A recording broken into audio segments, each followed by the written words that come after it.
प्राकृतिक सौंदर्य से भरपूर गोविंदगढ़ का यह ऐतिहासिक किला लगभग 200 वर्ष पुराना है। यह किला कभी रीवा रियासत के महाराजाओं की शान हुआ करता था। इस भव्य किले का निर्माण वर्ष 1855 में रीवा रियासत के महाराजा विश्वनाथ सिंह ने कराया था। विश्व का पहला सफेद बाघ मोहन भी इसी किले में पला और बड़ा हुआ, लेकिन समय बीतता गया और किले का अस्तित्व खत्म होता चला गया। देखरेख के अभाव में एक विशालकाय और खूबसूरत किला खंडर में तब्दील हो गया। बीते कई वर्षों से सरकार इसके संरक्षण के लिए योजनाएं तो बना रही थी, लेकिन इसे मूर्त रूप नहीं दिया जा सका। लेकिन अब जल्द ही किला अपना वास्तविक रूप लेगा और इसके लिए सरकार के द्वारा वाइल्ड लाइफ हेरिटेज कंपनी को इसका काम सौंप दिया गया है। किले को विकसित करने के लिए राज्य सरकार के द्वारा वर्ष 2010 में 3 साल के भीतर काम पूरा करने की शर्त पर मेमर्स Magpie resort private limited company को काम सौंपा गया था, लेकिन 5 वर्ष तक कार्य शुरू नहीं हुआ। 5 साल के बाद समीक्षा कर अनुबंध निरस्त कर दिया गया। कंपनी की ओर से जमानत की जमा कराई गई 1.72 करोड़ की राशि को जब्त कर लिया गया। दरअसल गोविंदगढ़ किले का एक लंबा इतिहास रहा है, जिसके लिए प्राचीन धरोहर को संजोने के लिए शासन एवं प्रशासन के द्वारा एक बार फिर इस ऐतिहासिक किले का वास्तविक रूप वापस लाने के लिए पीपीपी मोड के तहत राजस्थान स्थित उदयपुर की wild life heritage private limited company को इसका जिम्मा सौंपा गया।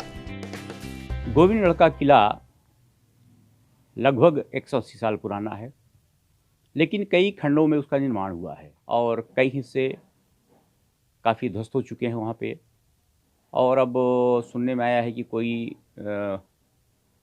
एक संस्था है जो उसे लिया है और उसमें वो उसका रिपेयर कर रही है, पुनर्निर्माण कर रही है।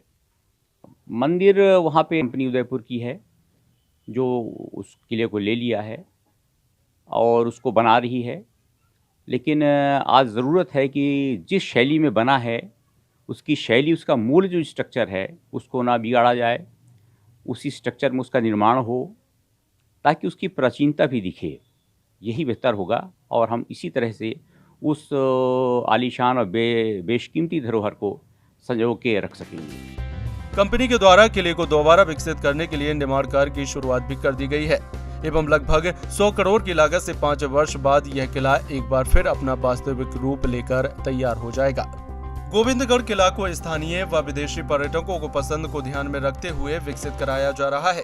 पर्यटन के नजरिए से देखा जाए तो खजुराहो और बांधवगढ़ के बीच ठहरने की कोई खास व्यवस्था नहीं है, जिसे ध्यान में रखते हुए दोबारा उसी ढंग से इस किले को विकसित कराया जा रहा है। व्हाइट टाइगर सफारी भी किले से महज 5 किलोमीटर की दूरी पर है, इसलिए यहाँ आने वाले पर्यटकों के लिए बेहतर इंतजाम हो सकेगा। सरकार और कंपनी के बीच रखी गई शर्त में कंपनी को किले का वास्तविक रूप लौटाने के लिए किले के निर्माण कार्य में उपयोग की गई सामग्री से ही उसका दोबारा कायाकल्प कराया जाना है, जिसमें उड़द, गुड़, बेल और गोंद सहित अन्य सामग्री का उपयोग किया जाएगा। किले का स्वरूप पहले की ही तरह होगा। भीतरी हिस्से में हेरिटेज होटल के लिए डीलक्स कमरे बनाए जाएंगे और किले की साज सज्जा राजशाही समय का ही होगा। ईटीवी भारत, रीवा, मध्य प्रदेश।